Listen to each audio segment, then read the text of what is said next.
Ya, terima kasih Kak Abed. Suaraku terdengarkah teman-teman? Terdengar, Doroti.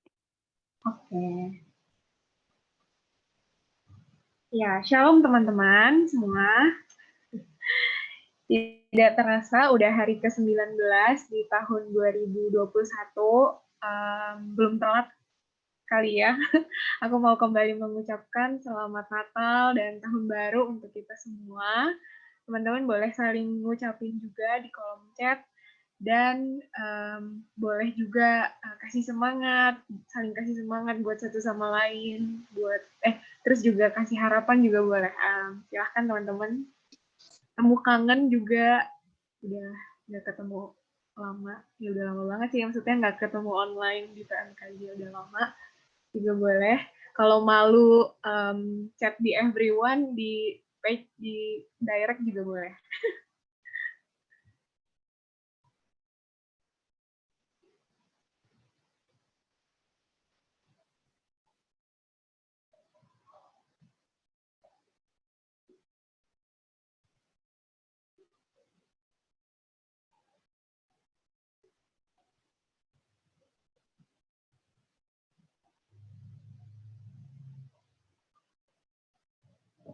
Nah,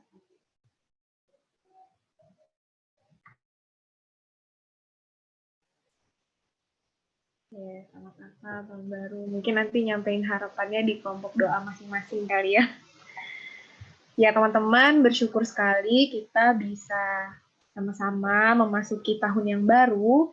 Kita telah melewati perjalanan yang cukup panjang di tahun 2020, dan sampai hari ini, Allah yang sama yang tidak akan pernah berubah, ada bersama-sama dan akan terus ada bersama-sama dengan kita, menyertai perjalanan kita ke depannya.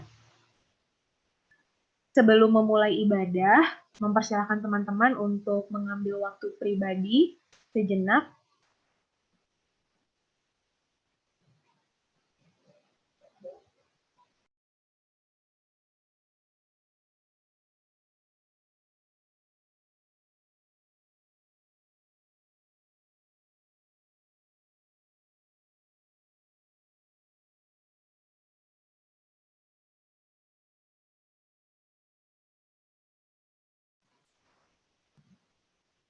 Mari kita bersatu dalam doa.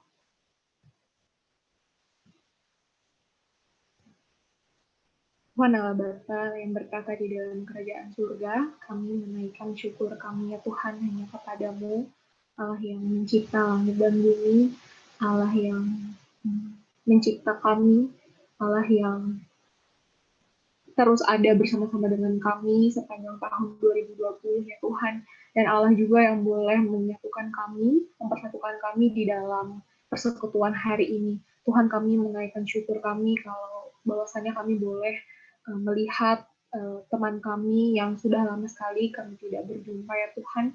Dan kami bersyukur juga untuk hari yang boleh Tuhan berikan, yang kami boleh jalani hari ini ya Tuhan. Kami bersyukur untuk persekutuan kami hari ini, dan kiranya kami mau menyerahkan ibadah kami hari ini ke dalam tangan-Mu. Kami menyerahkan doa kami yang akan kami naikkan, kami menyerahkan nyanyian dan pujian kami yang akan kami naikkan kepadamu ya Tuhan. Kiranya kami boleh melakukannya hanya terpusat kepadamu. Kami juga mau menyerahkan pelayan-pelayan hari ini, ada Pak Vivi dan teman-teman pelayan lainnya Tuhan. Kami juga mau menyerahkan diri kami terlebih lagi ya Tuhan untuk fokus. Berikanlah kami fokus hanya kepadamu, jauhkanlah kami dari segala distraksi ya Tuhan, supaya kiranya melalui ibadah hari ini kami boleh Engkau jumpai ya Tuhan pribadi demi pribadi ya Tuhan, berkenanlah menjumpai kami. Kami berdoa untuk teman-teman kami yang mungkin belum dapat hadir ya Tuhan, atau mungkin sedang berjuang untuk hadir. Kiranya Tuhan yang juga boleh persatukan kami di platform ini ya Tuhan. Kami menyerahkan ibadah ini hanya ke dalam tangan-Mu. Ampunilah dosa dan kesalahan kami agar kiranya itu tidak menghalangi kami untuk menikmati dan menjumpai-Mu pada kesempatan kali ini. Terima kasih Tuhan Yesus. Amin. Mari sejenak mengambil waktu, menoleh ke belakang, mengingat-ingat perjalanan yang penuh lika-liku yang telah kita lewati. Mari renungkan bagaimana Tuhan hadir dalam perjalanan kita masing-masing. Sembari singer akan menyanyikan lagu Sejenak Aku Menoleh.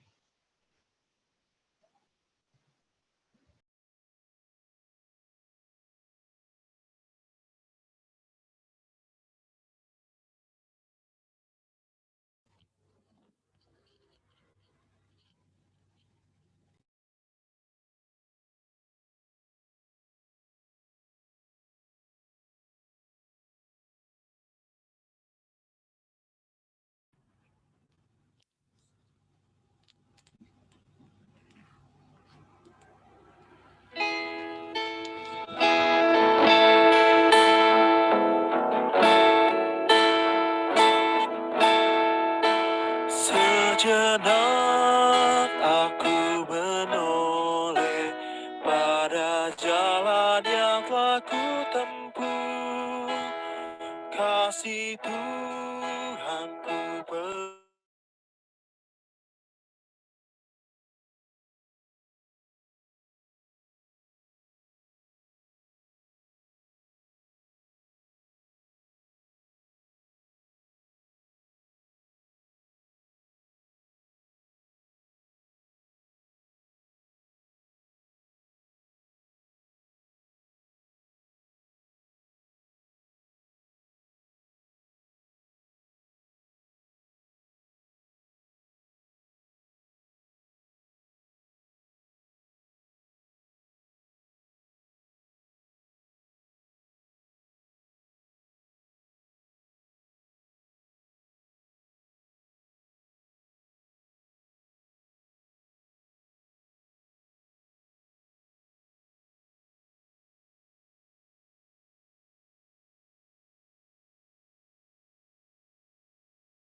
Sejenak aku menoleh pada jalan yang telah ku tempuh.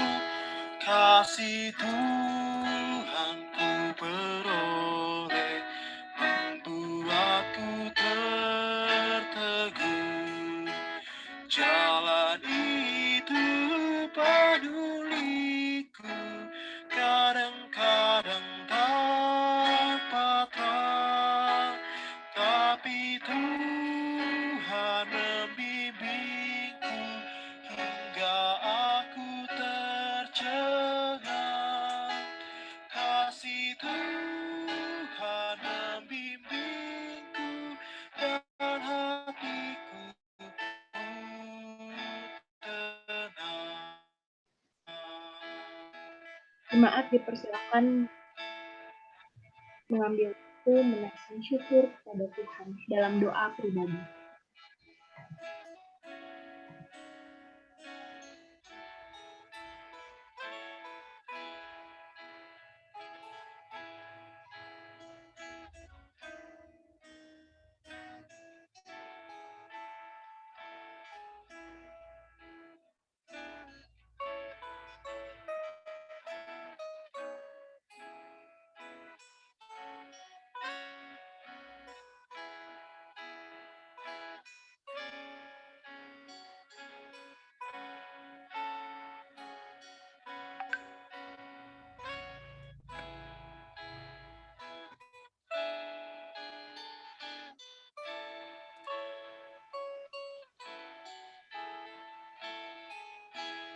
Mari bersama-sama menyanyikan baitnya yang kedua. Bukan karena aku baik, dipegangnya tanganku erat. Bukan pula orang lain, hingga aku dikekang. Oh betapa aku heran, dilimpahkan yang terbaik. Dengan apa ku nyatakan kasih Tuhan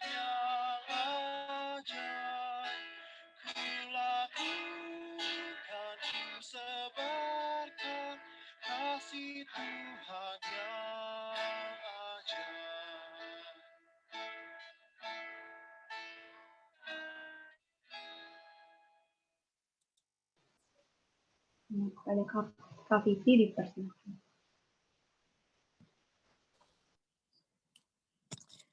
Mari kita bersatu di dalam doa.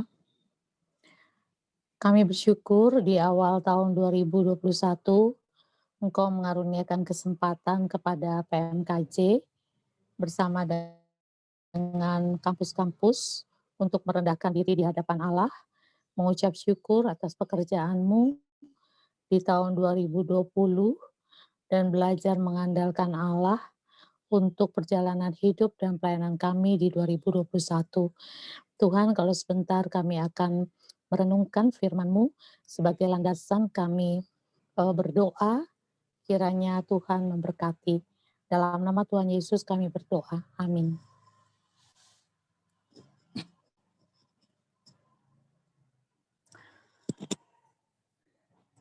Ya, selamat sore. Saya meminta Alfa untuk membantu kita membacakan Ezra pasal 7 ayat 27 sampai 28.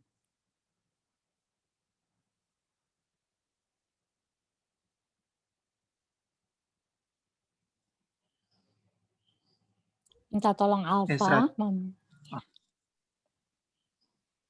Ezra 7 ayat 27 dan 28. Lalu kata Ezra, pujilah Tuhan Allah yang disembah nenek moyang kita. Ia telah menggerakkan hati raja sehingga ia mau memberi perhatian khusus kepada rumah Tuhan di Yerusalem. Dengan pertolongan Allah, aku disenangi oleh raja, oleh penasihat-penasihat dan pejabat-pejabatnya yang berkuasa itu. Tuhan Allahku telah memberi semangat kepadaku, sehingga aku berhasil mengajak sebanyak kepala kaum Israel untuk pulang ke Yerusalem. Beda ya. Beda dengan Sorry Kak, itu kamu Alkitab bahasa Indonesia Syariah. Coba diganti. BMK. Oh, aku baca lagi. Iya. Ini versi terjemahan barunya. Terpujilah Tuhan nenek moyang kita yang dengan demikian menggerakkan hati raja sehingga ia menyemarakan rumah Tuhan yang ada di Yerusalem dan membuat aku disenangi oleh raja dan penasihat-penasihatnya serta segala pembesar raja yang berkuasa. Maka aku menguatkan hatiku karena tangan Tuhan Allahku melindungi aku, dan aku menghimpunkan dari antara orang Israel beberapa pemimpin untuk berangkat pulang bersama aku. Ya, terima kasih Alfa ya.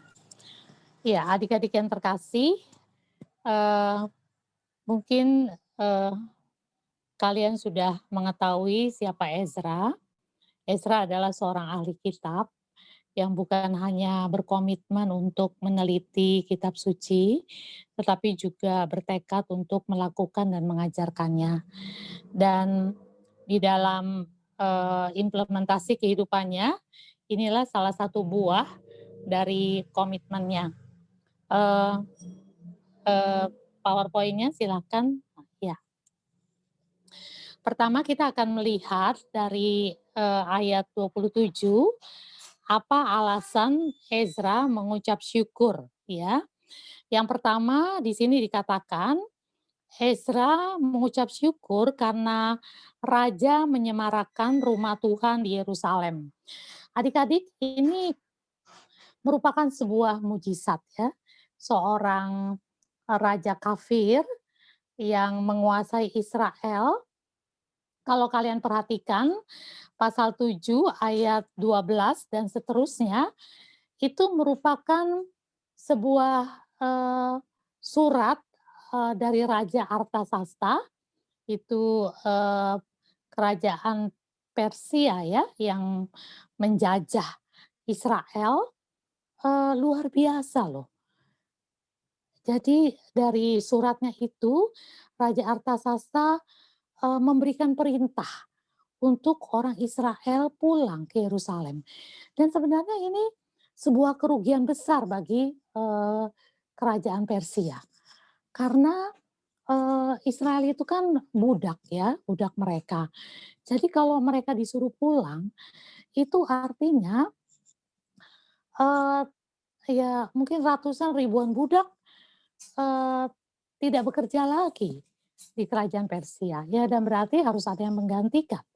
Dan mungkin itu jadinya penduduk mereka sendiri. Ya, jadi ini sebenarnya sebuah kerugian besar bagi kerajaan Persia. Tetapi luar biasa Raja Artasasta mendorong Israel untuk pulang bersama dengan Ezra ke Yerusalem. Ya, itu yang pertama. Lalu mereka disuruh pulang tidak dengan tangan kosong. Kalau kalian perhatikan ayat 12 dan seterusnya, raja sendiri dengan para penasehatnya dan para rakyat pun disuruh, diperintahkan raja untuk memberikan perak dan emas kepada rombongan Ezra ini. Ya, tujuannya apa? Raja dan seluruh rakyatnya memberikan emas dan perak kepada Ezra dan rombongannya untuk kembali ke Israel. Tujuannya adalah supaya melalui emas dan perak itu mereka membeli segala keperluan untuk korban eh, kepada Allah Israel. Ya, ini jadi bagi saya luar biasa ini. Ya, ini raja kafir, tidak ditulis di Alkitab dia percaya kepada Allah Israel. Karena kalau kalian perhatikan ayat 12 dan seterusnya, pasti setiap kali dia bicara tentang Allah Israel, dia mengatakannya Allahmu, Allahmu, bukan Allah kita. Ya, berarti ya belum adalah secara apa ya, secara pengakuan bahwa dia percaya kepada Allah Israel ya, karena dia masih menyebut Allahmu. Jadi raja Persia ini menyemarakan rumah Tuhan. Ya, udah mereka disuruh pulang, mereka pulang dengan emas perak supaya membeli segala keperluan bagi rumah Tuhan. Ya, jadi ini sebuah sebuah tindakan yang sangat supranatural bagi saya, ya. Karena naturnya seorang raja yang menjajah Israel pasti akan menjaga dengan kuat para budaknya seperti Firaun, ya. Tapi tidak, ya. Kemudian dia mendukung lagi segala perlengkapan untuk rumah Tuhan. Dan yang kedua, ucapan syukur Ezra itu ada di ayat 28a, ya. Dan membuat aku disenangi oleh raja dan penasehat-penasehatnya serta segala pembesar raja yang berkuasa. Jadi rupanya Ezra, padahal Ezra ini kan bukan Nehemia ya. Nehemia itu kan memang panggilannya politik lah ya, bekerja di kerajaan. Tapi Ezra ini kan imam ya, imamnya Israel. Tapi entah kenapa ya, dia raja tuh suka banget sama dia. Kemudian penasehat-penasehatnya juga senang sama Ezra, ya. Dan segala pembesar raja juga senang sama dia. Ini bukan GR ya, karena ini tertulis. Jadi kalau kalau Ezra GR, pasti akan ada surat yang mengkonfirmasi bahwa Ezra salah gitu ya. Tapi dia benar-benar disenangi oleh raja. Ya, jadi Ezra mengucap syukur untuk dua hal ini. Lanjut, kita akan melihat ketika Ezra mengalami dua perkara yang sangat indah. Yang pertama berkaitan dengan rumah Tuhan, dan yang kedua berkaitan dengan dirinya. Kepada siapa ucapan syukur itu dialamatkan oleh Ezra? Ya, yang pertama Ezra tidak mengucap syukur, atau dia pasti takjub ya, kagum pasti dengan Raja Artasasta. Tetapi tidak berhenti kepada raja. Tetapi ucapan syukur atas dua perkara yang luar biasa itu bukan kepada raja dia alamatkan, dan juga bukan kepada dirinya ya. Ini gara-gara gue nih ya, habis raja seneng banget sama gue gitu ya, sehingga akhirnya umat Tuhan kena cipratannya nih gitu ya. Gara-gara raja senang sama saya, jadi umat Tuhan dapat berkat gitu ya. Rumah Tuhan juga dicukupkan keperluannya, tidak. Ya, jadi Ezra tidak mengalamatkan ucapan syukur kepada dirinya yang disukai oleh raja, tidak.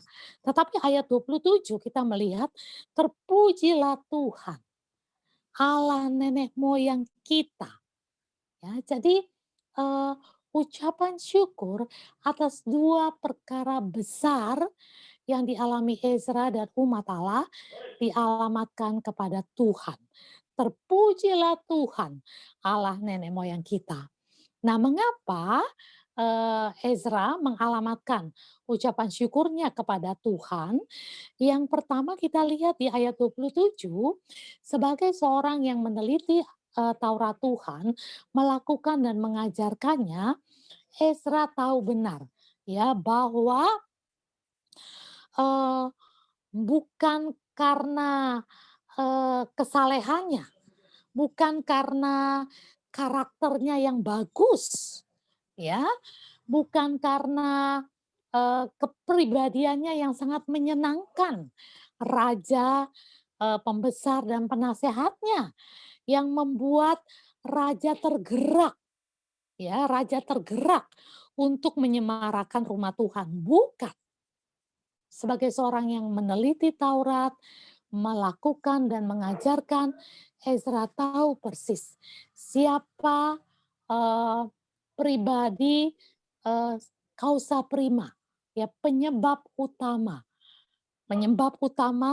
kenapa Raja Artasasta begitu murah hati. Ini kemurahan hatinya ini udah melampaui natur ya, sudah supranatural ya. Mungkin kalau saya susah ya memberikan ilustrasi ya, karena kita orang Kristen di Indonesia bukan budak ya. Kita warga negara yang sama tinggi dengan non-Kristen lainnya.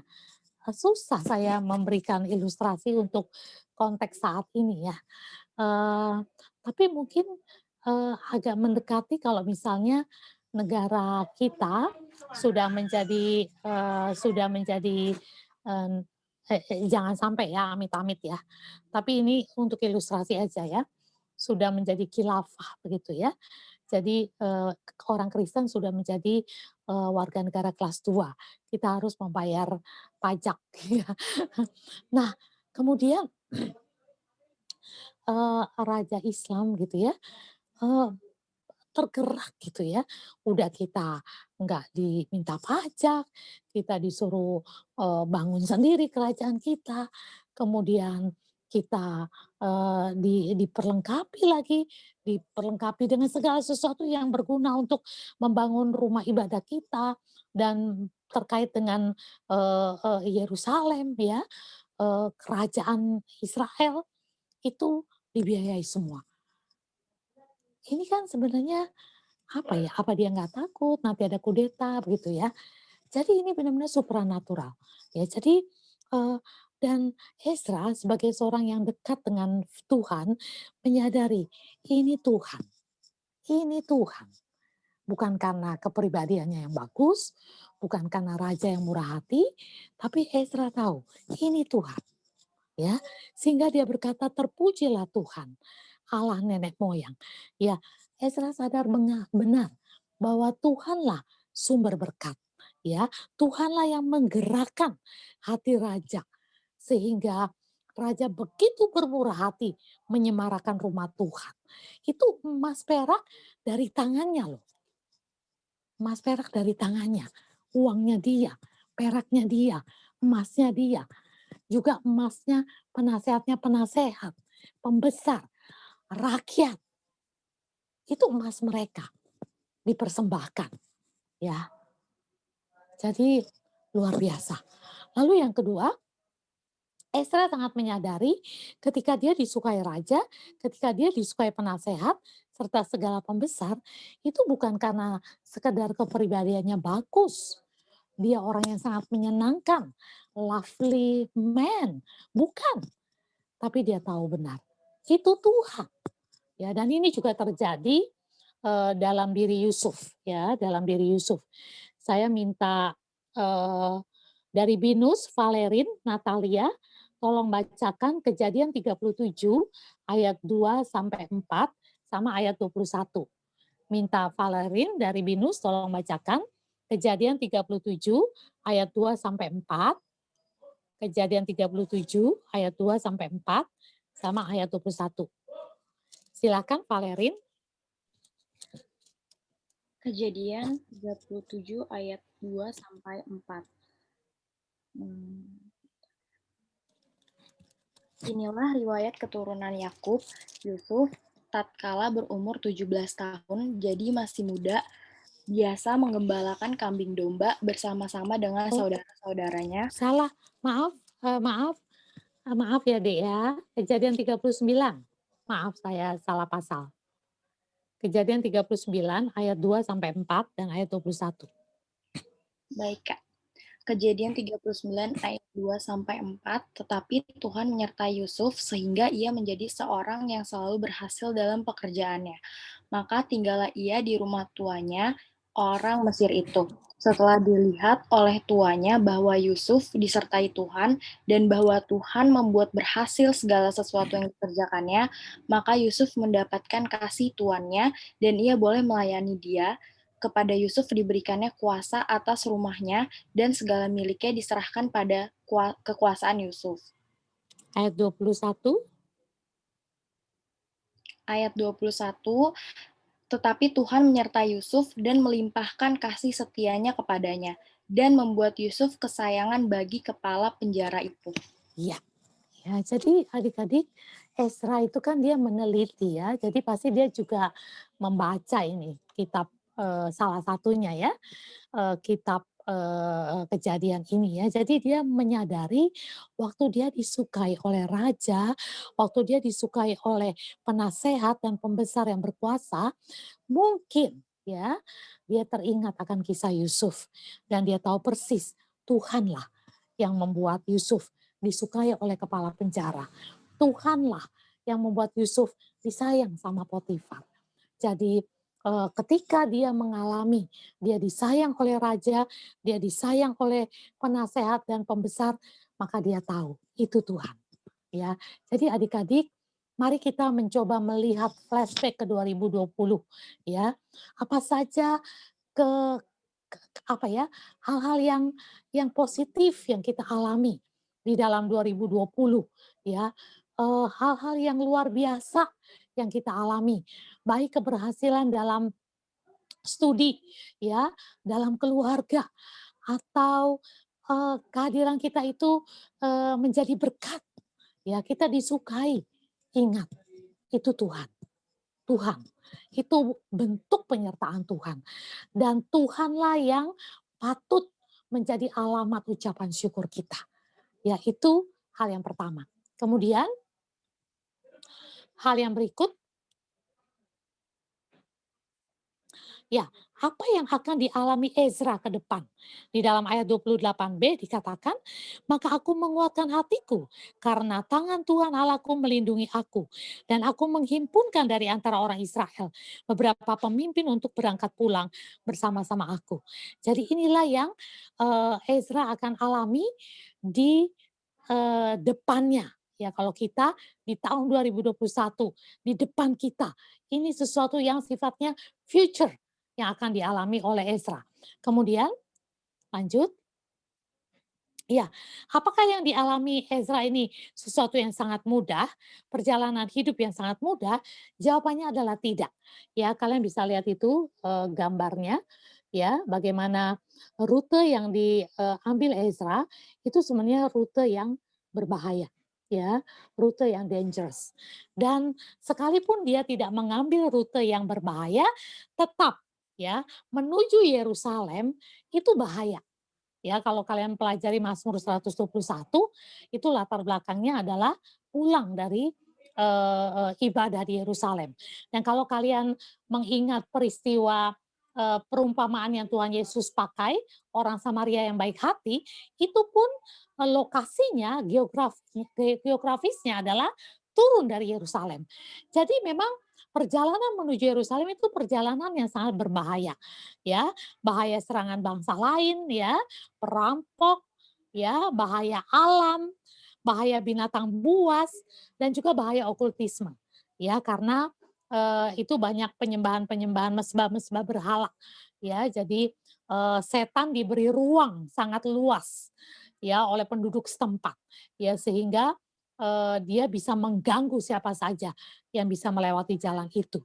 Dia bisa memakai binatang buas, dia bisa memakai alam, ya dia bisa memakai, apa kalau di Mazmur 121 itu, eee eee kepercayaan terhadap matahari yang bisa menyakitkan, bulan yang bisa menyebabkan, penyakit gila gitu ya. Itu ada kepercayaan-kepercayaan ya. Dan juga, eee, ini kan perjalanan Ezra ini kan bukan sendiri ya, rombongan. Jadi pasti sangat menarik perhatian, gampang ketahuan lah kalau ada yang lewat, ya. Apalagi nanti kita akan lihat lanjut silakan. Ya, kita akan lihat siapa yang Ezra andalkan. Apakah Ezra mengandalkan bantuan-bantuan dari raja? Ternyata tidak.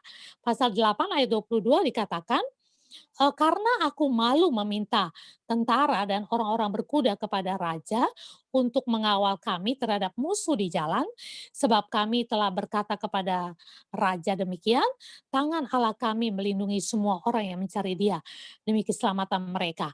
Tetapi kuasa murkanya menimpa semua orang yang meninggalkan Dia." Ya, jadi Ezra itu tidak mengandalkan tentara-tentara raja ini, bagi saya nekat loh. Nekat, ya nekat sekali Ezra ini. Padahal sebenarnya raja itu pastilah menurut logika saya ya, dia udah kasih perak emas gitu ya, dia tahu lah ini perjalanan yang berbahaya dan pasti akan menjadi inceran perampok, akan menjadi inceran bangsa-bangsa lain untuk merampas begitu ya. Raja pasti tahu itulah, dia orang politik ya, dan pasti raja kalau bantu nggak setengah-setengah, tetapi Ezra menolak. Ya, Ezra bilang, "Tangan Tuhan kami akan memimpin kami." Ya, jadi ini sebuah perjalanan kesaksian juga ya, sebuah perjalanan iman, ya, perjalanan iman bagi Ezra dan Israel pada waktu itu. Ya, dan tentu karena Ezra udah ngomong gini, jadi raja tidak kasih tentara, ya, raja tidak memberikan orang-orang berkuda untuk menjaga mereka. Bayangin loh adik-adik ya, saya nggak bisa ngebayangin itu kan, orang-orang yang, bersama Ezra kan bukan orang-orang yang terlatih ya, orang-orang yang tidak terlatih berperang, ya. Jadi bisa ngebayangin gitu ya, sementara yang namanya perampok kan terlatih ya. Nah jadi, adik-adik, apa ya, eee, bagi saya ini benar-benar pengalaman iman yang mendebarkan begitu ya. Dan ini masih future loh, bukan udah lewat baru Ezra cerita ya. Ini untuk konteks Ezra, 7 akhir dan Ezra 8 ini masih future, sesuatu yang di depan ya. Mungkin kalau, untuk konteks kita adalah di depan kita ini ada pergumulan yang sangat mendebarkan, ya. Memang ini berkat besar nih di depan, ya berkat besar. Yerusalem akan dibangun bait Allah, Yerusalem akan dibangun tembok, tapi itu nanti masa Nehemia ya, berkat besar. Tapi jalan menuju berkat besar ini, itu, bahaya begitu, dan membutuhkan pengalaman iman yang, tidak mudah begitu ya. Nah saya tidak tahu ya, apa apa yang coba kalian langsung aplikasi ya. Kalian mungkin dapat berkat besar, kalian kuliah, kalian menjadi pengurus, ini berkat besar ya. Dan mungkin nanti, pemerintah karena vaksin sudah apa namanya, vaksin sudah mulai diberlakukan dan mungkin, pemerintah akan memberlakukan, tidak lagi online, kuliah tidak online, sekolah tidak online. Waduh, ini benar-benar pergumulan iman begitu ya, pergumulan iman. Dan mungkin kita akan ngitung-ngitung, "Aduh untuk kuliah aja bahaya ya, gue masih mau nggak ya jadi pengurus?" Gitu ya. Ngumpul-ngumpulin jemaat, ya bagaimana begitu ya. Jadi memang di satu sisi berkat besar ada di depan, Tuhan sediakan. Tapi jalan menuju sana itu juga, bahaya besar ya, dan membutuhkan, iman yang besar gitu ya. Dan bersyukur ya, Ezra mengandalkan Tuhan. Di dalam ayat 28b dikatakan, "Karena tangan Tuhan Allahku melindungi aku." Ya, jadi, ini belum terjadi loh Saudara. Waktu dia, waktu dia menulis sih sudah ya, tapi maksudnya waktu dalam perjalanan itu, waktu ayat 28b ini ada di hatinya, tangan Tuhan melindungi aku. Ini belum terjadi Saudara ya. Jadi ini perjalanan belum belum dialami ya. Jadi, udah kebayang sih ngeri-ngerinya ya, ngeri-ngeri sedap gitu ya. Kalau Bang Erik kemarin khotbahnya bagus banget, di retret, hidup orang percaya itu sebenarnya kombinasi antara kehidupan padang gurun dan kehidupan aduh aku lupa ya, satu lagi apa ya, kehidupan di Firdaus ya kalau nggak salah ya? Bener ya? Kalau salah tolong dikoreksi ya. Pokoknya 2 kombinasi itulah, kehidupan padang gurun dan kehidupan Firdaus kalau nggak salah inget ya Kak Vivi ya. Maksudnya, bersama dengan Tuhan, tetapi di sebuah padang gurun yang berbahaya gitu ya. Nah Ezra mengalami ini. Lanjut? Ya, mengapa Ezra mengandalkan Tuhan, tidak kepada, eee, tentara atau, pasukan berkuda raja. Karena Ezra sebagai seorang yang meneliti firman, melakukan dan mengajarkan, dia tahu benar bahwa, Tuhan itu sumber perlindungan. Dia tahu benarlah bahwa Tuhanlah yang membuat Israel bisa keluar dari Mesir. Itu tangan kuat Tuhan. Ya dia tahu benar pengalaman-pengalaman spektakuler yang Tuhan kerjakan bagi umatnya. Itu sebabnya dia berani mengandalkan Tuhan. Karena dia sadar benar Tuhanlah sumber perlindungan. Ya, dan itu juga termuat di dalam Mazmur 121. Bagaimana janji Allah melindungi umatnya dalam perjalanan ziarah ke Yerusalem. Lanjut, apa bagian Ezra? Ya, bagian Ezra adalah menguatkan hati. Ya, jadi adik-adik di satu sisi kita percaya kepada Allah, tapi eh, tidak diam. Ya, percaya tapi melangkah. Justru karena percaya berani melangkah. Ya, dan tentu untuk melangkah dalam perjalanan yang berbahaya perlu menguatkan hati. Kenapa Ezra perlu menguatkan hati? Karena dia leader, pemimpin, ya. Yang namanya pemimpin itu mau pergumulan keluarga berat, mau pergumulan hidup berat, mau pergumulan pacaran berat, ya, tapi dia harus menguatkan hati. Karena apa? Karena dia memimpin umat, ya, karena dia memimpin umat. Karena kalau pemimpin sudah loyo, maka itu akan berpengaruh kepada umat. Ya, apalagi ini perjalanannya berbahaya. Ya, jadi adik-adik, kalian pengurus, kalian PKK, kalian staf, ya, pasti hidup kita tidak mulus-mulus saja. Ya, mungkin kalian mengalami pergumulan keluarga yang berat dan juga mendebarkan, ya, berbahaya mungkin. Kemudian pergumulan apa namanya, relasi khusus juga mungkin tidak mudah ya, sementara fokus harus ke pelayanan itu, apa ya, membutuhkan menguatkan hati. Dan kenapa kita menguatkan hati? Karena kita beriman kepada Tuhan yang melindungi. Ya, jadi adik-adik, itu yang, menjadi bagian Ezra. Ya kita tahu sih, kita percaya Tuhan melindungi, tapi ada bagian kita untuk menguatkan hati kita. Lalu yang kedua, bagian Ezra adalah menghimpun beberapa pemimpin untuk pulang bersama. Ya, jadi percaya kepada Allah itu, eee eee, bersamaan dengan kita pun melakukan bagian kita, ya, bagi pekerjaan Tuhan yang Tuhan percayakan kepada kita. Ya, terus terang tadi saya sebenarnya bingung gitu ya, saya udah sampai tadi kan saya, dampingin OS ya, orientasi staff, sampai jam berapa ya, sampai jam 1.00-an kali ya. Kemudian siap-siap sampai di rumah sakit mungkin saya harus, ketemu dokter karena tante saya, dirawat.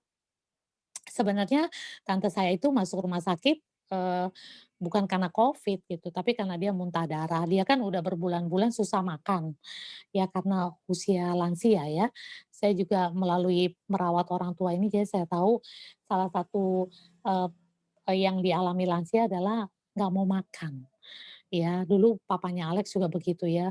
Waktu papa Alex masih hidup, beberapa kali saya WA-WA sama Bang Alex ya.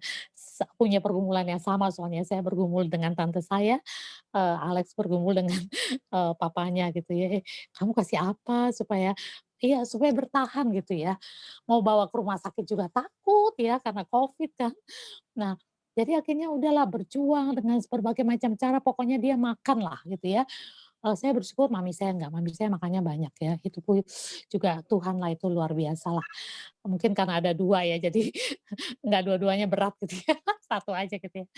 Nah, jadi rupanya karena udah berbulan-bulan dia sih akhirnya makan sih ya, tapi mungkin tidak cukup ya, sehingga akhirnya mungkin iritasi lambung yang sudah cukup parah, sehingga akhirnya muntah darah. Ya jadi sebenarnya saya bawa dia itu ke IGD karena muntah darah, ya, karena saya udah nggak bisa nanganin ya, dan waktu saya konsultasi sama dokter yang saya kenal juga bawa Kak, bawa, ya, ini udah bahaya buat dia.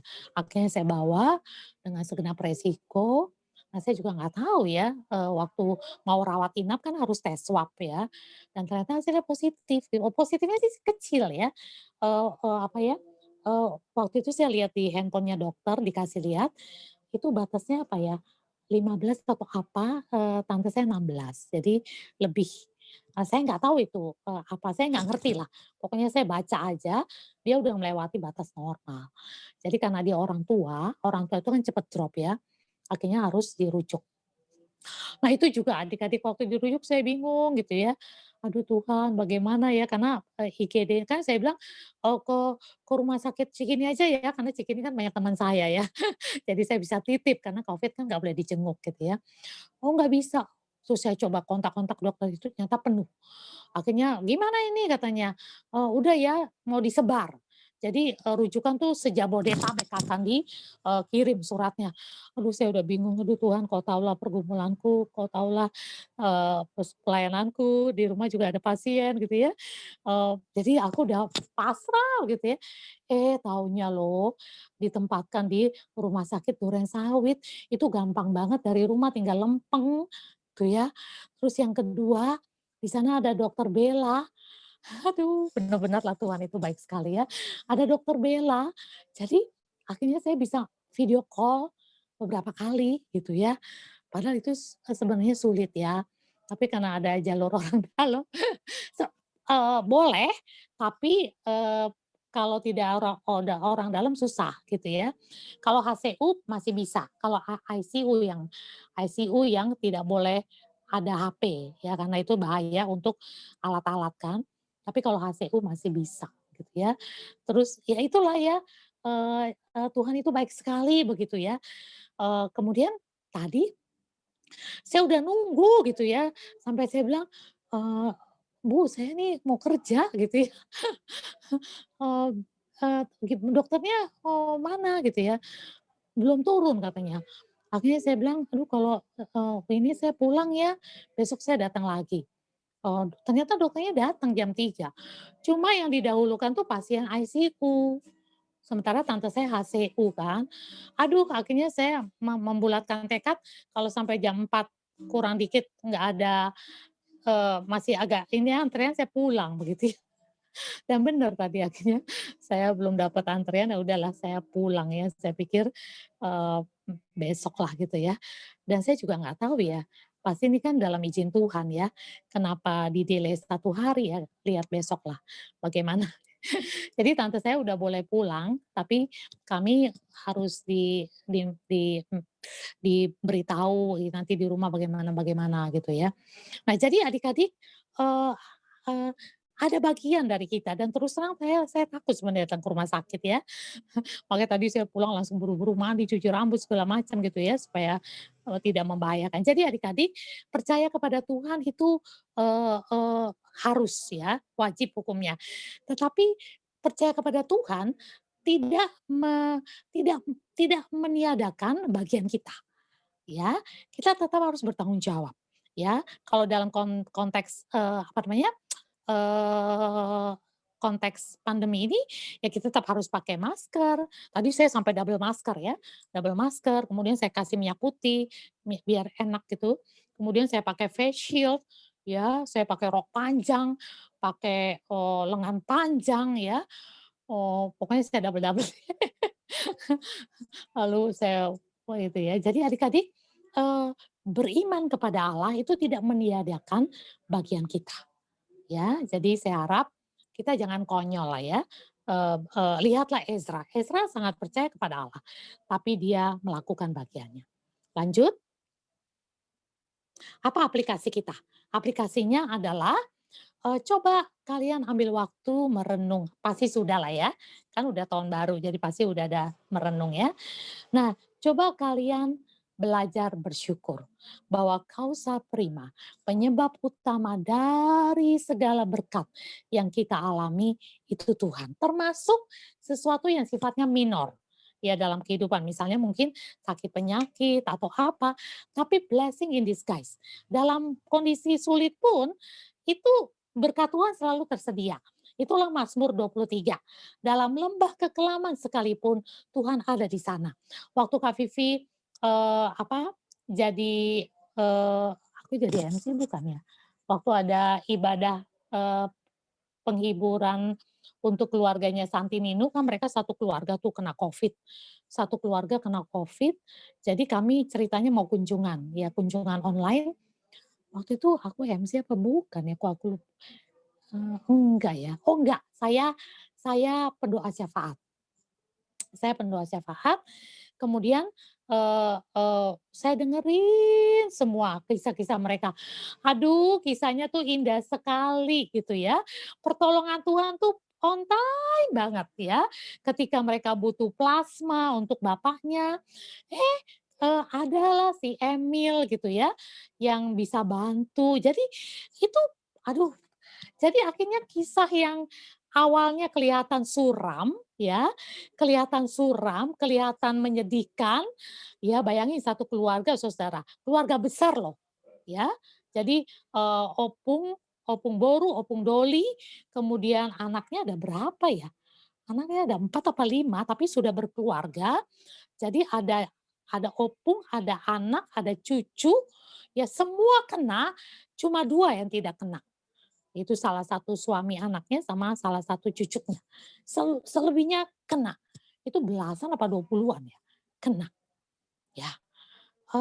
Tetapi waktu mereka cerita, ya bagaimana pertolongan Tuhan itu on time, aduh saya sebagai orang yang siap-siap untuk berdoa tuh, jadi dapat berkat begitu.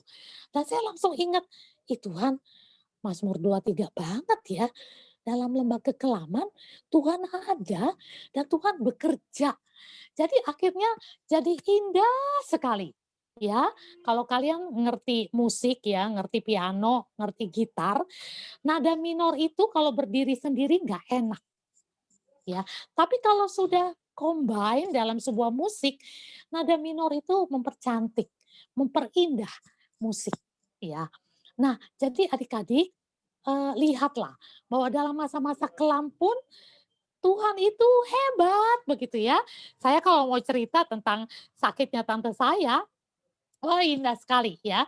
Kan gara-gara tante saya positif COVID, kami satu keluarga di mana, di apa namanya, disuruh tes swab gitu ya. Hari Kamis kemarin kami tes swab.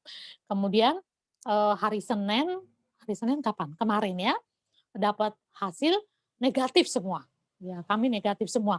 Padahal tahu nggak kalian, waktu tante saya mau ke rumah sakit rujukan, saya kan udah berpikir, tante saya 86 tahun, lebih 5 bulan, kemungkinan hidup kecil, ya. Jadi akhirnya, mungkin itu yang namanya compassion ya. Saya cium, saya peluk tante saya bacain Mazmur 23, saya nyanyi, itu berjam-jam loh, karena kan ngurus-ngurusnya itu kan lama. Jadi kalau saya udah mulai rasa bagaimana, saya keluar, saya bilang, "Tim masuk," saya sama adik saya, Timi, "Masuk." Jadi kami tuh padahal perawat tuh udah masuk dengan pakaian lengkap gitu ya, kami cuma pakai itu masker dan kan kami nggak punya baju astronot kan, jadi ya dengan apa yang ada. Jadi saya udah pasrah, aduh saya pasti positif, Timi pasti positif. Saya udah nggak berani dekat mami ya, saya udah tidur di luar nggak berani dekat mami. Ya tapi negatif semua. Aduh saya bilang, "Tuhan ini mujizat, mujizat Tuhan. Kemudian Senin pagi keluar hasil COVID, kami negatif semua. Senin malam mami saya hangat, tapi saya nggak takut. Bayangin kalau hasil COVID-nya belum keluar, saya pasti, "Aduh nih COVID nih ya." Tapi saya udah nggak takut, karena saya tahu mami negatif, jadi saya dengan tenang memberikan Molex flu, ya, dan besoknya udah, tidak panas lagi. Karena mami saya kan udah, dari tahun 2011 tidur terus kan, jadi, dahak itu bisa numpuk, kalau ini bisa bikin demam, jadi sudah terbiasa ya dengan hal itu. Kemudian, Selasa pagi, kapan ya saya dapat, pokoknya saya dapat kabar dari rumah sakit itu bahwa, harus datang untuk, ngurusin perawatan tante saya di rumah itu setelah kami dapat hasil tes COVID negatif semua. Saya bilang, aduh Tuhan," makanya begitu begitu kemarin terima hasil negatif, saya langsung, "Timi, kita bersyukur," ya. Langsung kami berdua bersyukur, lalu kami nyanyi, "Maka jiwaku pun memujimu, sungguh besar Kau Allahku." Adik-adik, jadi jangan takut dengan, masa-masa suram dalam hidup kita, masa minor dalam hidup kita, masa susah dalam hidup kita. Lihatlah, ya di dalam lembah kekelaman pun Tuhan ada dan seringkali justru masa-masa sulit itu kesempatan melihat kebaikan Tuhan itu jauh lebih gampang. Ya, jadi bersyukurlah. Belajar bersyukur. Lalu tahun 2021 mungkin kalian punya banyak ketakutan, seperti Ezra, kalian jangan pikir Ezra nggak takut loh, dia manusia biasa, ya. Makanya dia mengatakan, "Aku menguatkan hatiku," karena pasti dia takut, ya. Jadi yang dia lihat tuh fokus kepada Allah dan hari ini kalau kalian pakai ODB, itu temanya tentang iman, ya. Jadi, eee eee, kita harus sadar, memang kalau itu bahaya, bahaya. Jangan mengurangi bahaya jadi nggak bahaya, kalau bahaya ya bahaya, kalau kesusahan ya kesusahan, kesulitan ya kesulitan, ya jadi jangan dikurangin. Tetapi lihatlah bahaya, lihatlah kesulitan bersama dengan Allah yang jauh lebih besar dari bahaya dan kesulitan itu. Ya, sikapi perjalanan hidup dengan ucapan syukur dan iman. Dan terakhir, Kak Vivi tutup dengan kalimat, hidup ini tentang Tuhan. Ya, kiranya Tuhan ditinggikan melalui perjalanan hidup kita, suka maupun duka. Amin. Mari kita menundukkan kepala, kita ambil waktu sekitar 1 menit, ya. Kita ambil waktu 1 menit, kita biarkan Roh Kudus untuk membuka mata hati kita melihat betapa hebatnya kebaikan Tuhan di dalam kehidupan kita, baik dalam suka maupun duka. Betapa hebatnya kebaikan Tuhan. Dan kepada Tuhanlah kita harus bersyukur dan menyembah Dia. Dan setelah itu, setelah 1 menit kita membiarkan Roh Kudus mengingatkan kita akan kebaikan-kebaikan Tuhan untuk kita bersyukur kepada Allah. Saya meminta Ruben untuk menutup di dalam doa, bersyukur untuk kehebatan Tuhan memelihara PMKJ 2020 dan menyerahkan PMKJ 2021 ke dalam tangan Tuhan yang berkuasa melindungi. Kita saat teduh dulu 1 menit, lalu sekaligus kita doa syukur dan doa iman kepada Allah. Kemudian saya minta Bang Ruben untuk menutup di dalam doa.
kita berdoa.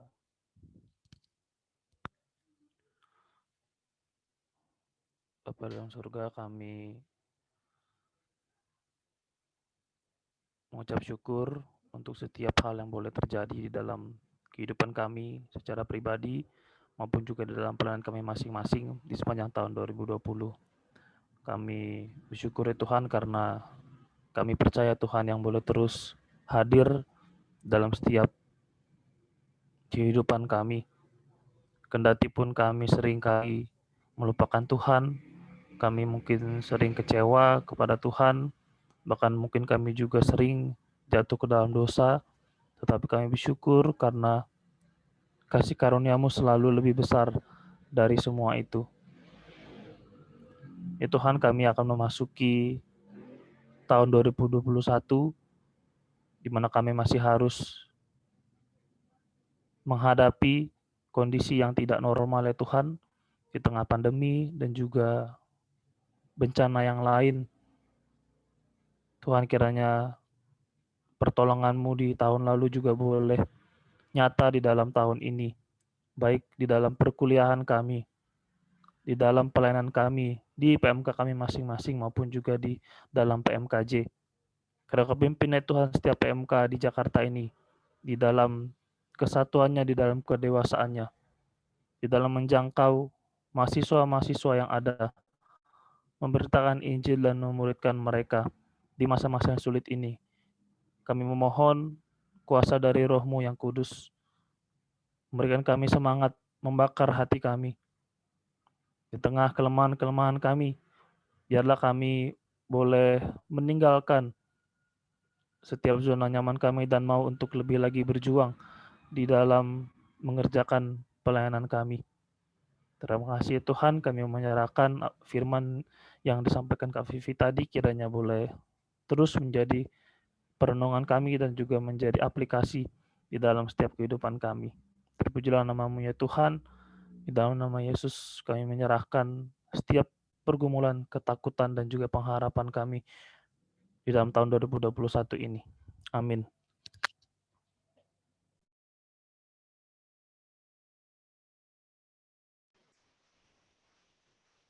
Saat ini kita akan mendengarkan warta. Kepada pewarta dipersilahkan. Oke, shalom teman-teman. Apakah suaraku terdengar? Oke. Warta bagi kita pada sore hari ini, yang pertama, kita dilayani oleh Kak Vivi yang membagikan firman tadi sebagai pembicara, juga Doroti sebagai MC dari FTUI 2018 atau tim pelayanan siswa, dan singer juga pemusik oleh Daniel dari FTUI 2017. Selanjutnya, oh ya, teman-teman silakan mengucapkan terima kasih pelayanannya kepada teman-teman kita dan Kak Vivi di kolom chat. Selanjutnya teman-teman mengundang untuk kita semua bisa hadir menyaksikan gitu ya YouTube Bang Alex Nanlohi dengan temanya, dengan judulnya Rise Up, Preach the Word gitu. Ini apa ya?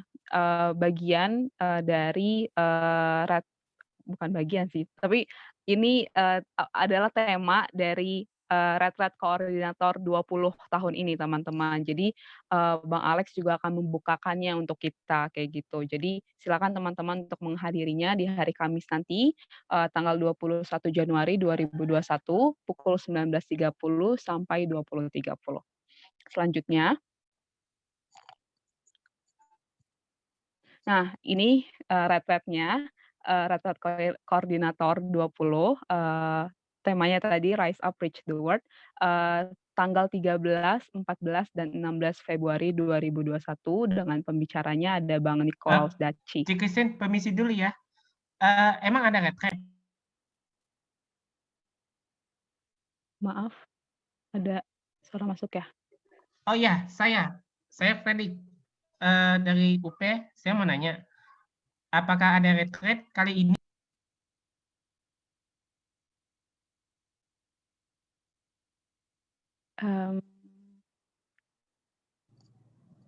Ini suara masuk atau gimana sih? Maaf Ya, teman-teman. Suaranya masuk. ya jadi ada retret tapi buat pengurus, koordinator-koordinator di perusahaan mahasiswa, nanti yang Oh, ngontak nggak dari panitia kelihatan. sih personal. Jadi nggak terbuka Iya, secara umum. Kayak gitu sih.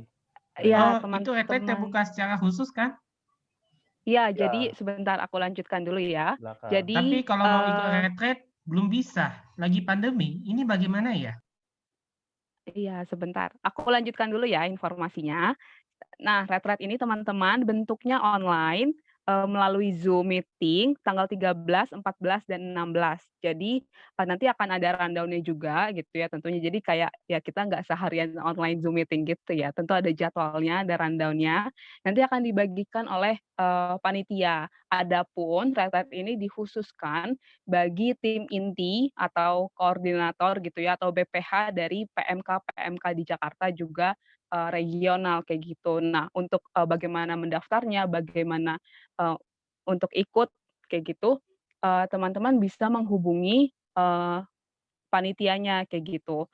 Dan untuk teman-teman yang, saat ini, apa ya, sudah akan, lengser dari, kepengurusannya dan akan dilanjutkan ke, adik-adik di bawahnya juga bisa menginformasikan, terkait retret ini ke adik-adiknya, seperti itu. Oke, sekian warta bagi kita. Apakah ada lagi? Ah, ya ini teman-teman bisa di-screenshot atau sebenarnya udah sebarkan juga ya. Ini adalah, jadwal, Bible study kita hingga bulan, Juli nanti. Ada eksposisi, ada PA, PPM, teman-teman silakan catat dan, mari berjuang hadir untuk, perjalanan kita dalam Bible study ini. Oke, sekian warta bagi kita, aku serahkan kepada MC. Aku tanya sekali lagi. Jadi retretnya online. Iya, Dek, online. Oke. Itu berlaku buat seluruh mahasiswa yang ada di Jakarta?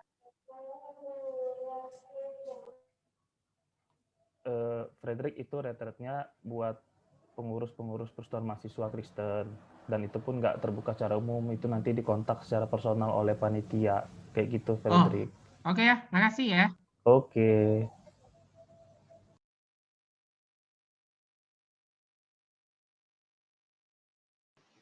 Baik, terima kasih Kak Abed. Kita akan lanjutkan.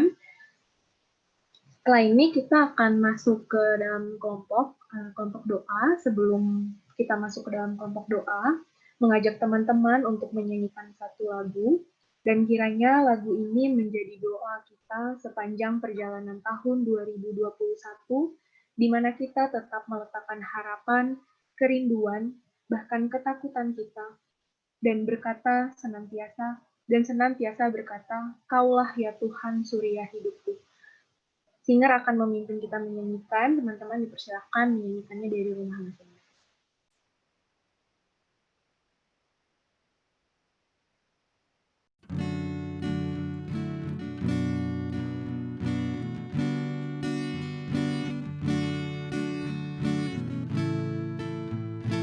Kaulah ya Tuhan surya hidupku, asal Kau ada yang lain tak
sorga cerlah.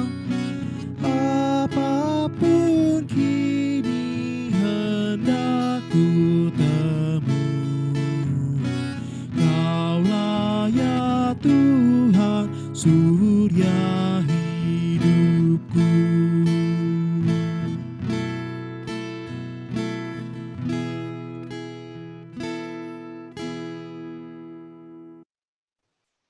Aku serahkan ke Bang Ruben.